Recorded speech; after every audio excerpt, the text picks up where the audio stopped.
We also promised to uphold the constitutional provision that Ghanaians are free to belong to any religion and to profess their religion.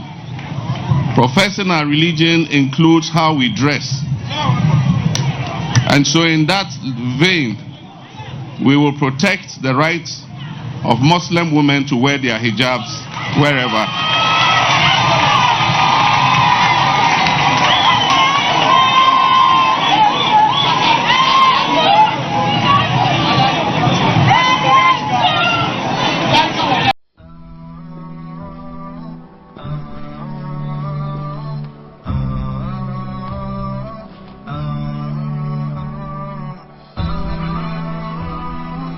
HAFIZ TV, unique every day.